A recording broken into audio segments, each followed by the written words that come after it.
السلام عليكم مشاهدينا الكرام، أسعد الله أوقاتكم بكل خير. لا تنسوا الإعجاب بالفيديو والاشتراك في القناة. إلى تفاصيل النشرة.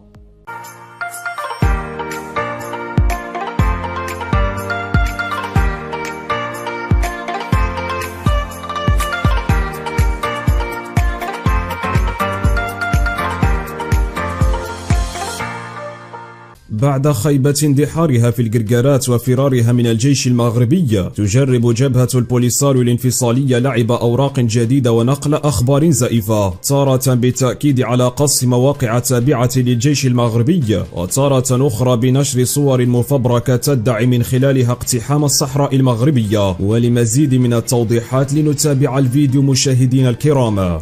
الآن وبسرعة مجموعة من الفبركات التي تروج لها الصفحات والحسابات الموالية لجبهة البوليساريو. ونبدأ من فيديو على منصة فيسبوك نشرته شبكة الجرجرات الإعلامية الصحراوية المستقلة، وكتبت تحته تعليقا يقول: إسبانيا من جزر الكناري ليلة البارحة رصد لقذائف وصواريخ تتساقط على منطقة الجرجرات. منصة فيسبوك وضعت تحذيرا على الفيديو يبين أنه كاذب وتضليلي. رغم ذلك أعيد نشره أكثر من 170 مرة وحظي ب1500 إعجاب وشاهده الآلاف وعلق عليه المئات. الفيديو لا علاقة له بالصراع الدائري في الصحراء، بل هو لتمارين عسكرية للجيش الإسباني في جزر الكناري. وفي نفس السياق روجت الحسابات الموالية للبوليساريو لصورة شاحنة تحترق، مع خبر يقول: أخبار واردة من الجرجرات تدمير عدة شاحنات نقل للبضائع وآليات عسكرية مغربية، ووفاة 3 من السائقين و15 جريحا، والإصابات متزايدة لعدد من الجنود المغاربة.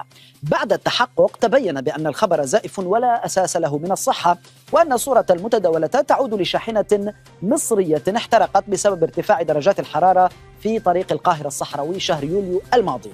الصفحات المؤيدة للبوليساريو نشطة جدا، ربما نحتاج إلى برنامج خاص لتتبع فبركاتها، فهي لا تكل ولا تمل من تزويرها للصور، مثل ترويجها أيضا لهذا المنشور، والذي يقول: في صورة يظهر جندي من الجيش الصحراوي، خلفه تظهر أرتال من صواريخ توشكا، يبدو أن الجيش الصحراوي سينقل المعركة داخل التراب المغربي. بالطبع الخبر غير صحيح، والصورة تعود في الحقيقة إلى سوريا وتظهر جنديا تابعا للنظام السوري، وقد التقطت عام 2015 وتم التلاعب فيها بإخفاء. واجه المئات من الجالية المغربية المقيمة بفرنسا حفنة تمثل عصابة البوليساريو وسط العاصمة الفرنسية باريس. واحتشد مغاربة فرنسا منذ الساعات الأولى للصباح يومه السبت رافعين العلم الوطني المغربي، حيث وجد حفنة المدعومين من طرف النظام العسكري الجزائري أنفسهم أمام جحافل من المغاربة بالأعلام الوطنية ليلوذوا بالفرار في مشهد مضحك. يبدو أن الإعلام الجزائري لم يهضم بعد فكرة قيام الجيش المغربي بتطهير معبر الجرجارات من المرتزقة الانفصالية، حيث تستمر الأبواق الإعلامية في مهاجمة المغرب، محاولين تشويه صورته ما أمكنهم ذلك. المغرب ضروري تأثر من هذا، لأنه كانت هذيك طريق الجرجارات ماهيش السلع برك، ماهيش السلع ولا الخيرات المنهوبة من الصحراء الغربية، كذلك تجارة المخدرات التي تعود بعائدات كبيرة على اللوبيات والعصابات اللي تابعين للمخزن. المشكلة أنه حتى في البرلمان الأوروبي كان المفروض يتكلموا على حقوق الإنسان، هاوليك دي كا كونكري، خرق واضح للعلن، اختطافات، اعتقالات عشوائية، تعذيب، وعلاش ما يتكلموش عليهم هادو؟ سهلة باش يتكلم على الجزائر، لكن هذو حالات إنسانية. المغرب يمنع الإعلام الدولي باش يكون حاضر، الصحافة الدولية تتواجد وترصد، ما عتموهم. الصحافة الفرنسية باين تاني بلي تلقات تعليمات للتعتيم على الوضع في الجرجارات وفي كل الأراضي المحتلة.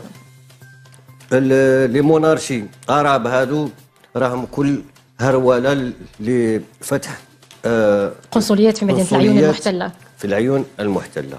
وهنا خليني نعطي معلومة للمشاهدين باش يفهموا حجم الخبث اللي موجود في هذه المسألة. كاين واحد الحي في العيون المحتلة المغرب ونظام المخزن قرروا يجمعوا فيه القنصليات نتاع البلدان الحليفة لهم، ما عدا كوت ديفوار اللي فيها قنصل وفيها موظفين، الاخرين الكل فارغين. يجيو كما الامارات جاو داروا لوحه كتبوا عليها جمهوريه الامارات العربيه لايهام الناس باللي كاين قنصليات. هذه هي السياسه المنتهجه الان، انه ما كانش ما عدا كوت ديفوار اللي فتحوا قنصليات كلهم، يعني الفيلات هذه كلها هدايا من نظام المخزن.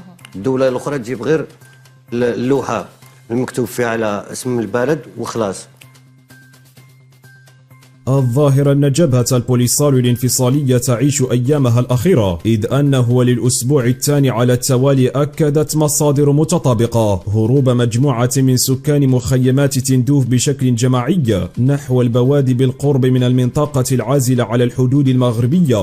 قالت مصادر أن هذا الهروب سببه الرئيسي الانقسامات والصراعات داخل أروقة الجبهة، خاصة بعد السقطة المذلة بمنطقة القرقرات.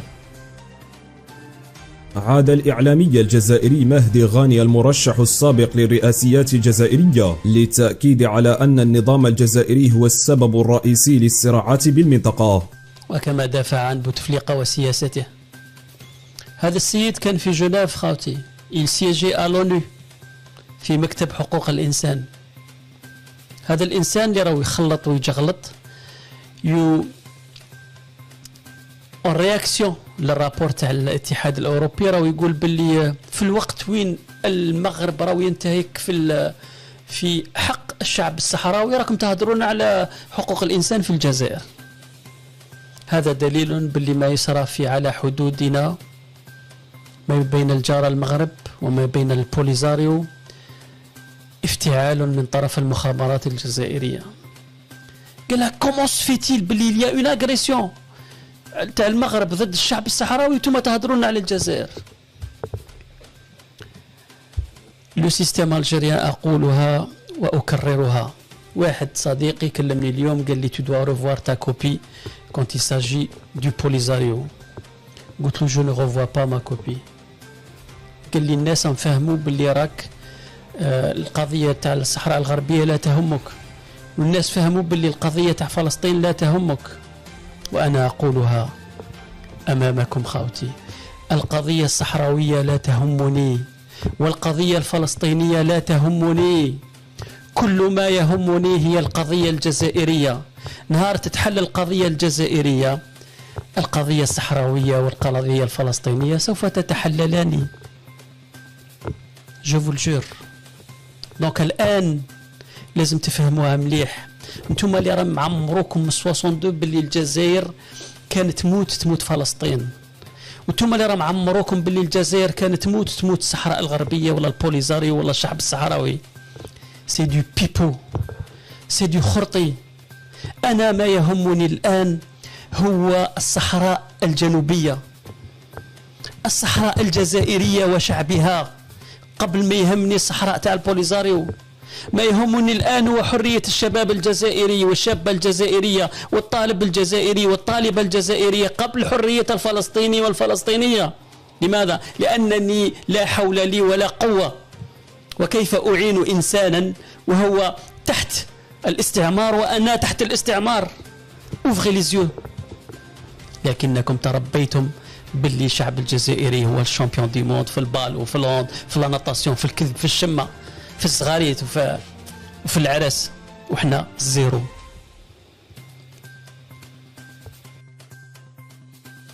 تركيا لا تعترف بجبهة البوليساريو الانفصالية، ونحن ندعم المفاوضات التي تشرف عليها الأمم المتحدة من أجل إيجاد تسوية عادلة لملف الصحراء وفق السيادة المغربية. هذا كان جواب الرئيس التركي رجب طيب أردوغان قبل أيام حول موقف بلاده من قضية الصحراء. وإلى ذلك أكدت مصادر مطلعة إلى أن تصريح الرئيس التركي فتح الباب على مصراعيه لنية أنقرة افتتاح قنصلية لها بالصحراء الصحراء المغربية. وأكدت ذات المصادر إلى أنه بحكم العلاقات القوية التي تجمع كل من تركيا والمغرب، فمن المرجح أن تفتتح هاته الأخير قنصلية عامة لها بمدينة العيون المغربية، خاصة في ظل العلاقات المتوترة بين أنقرة والجزائر.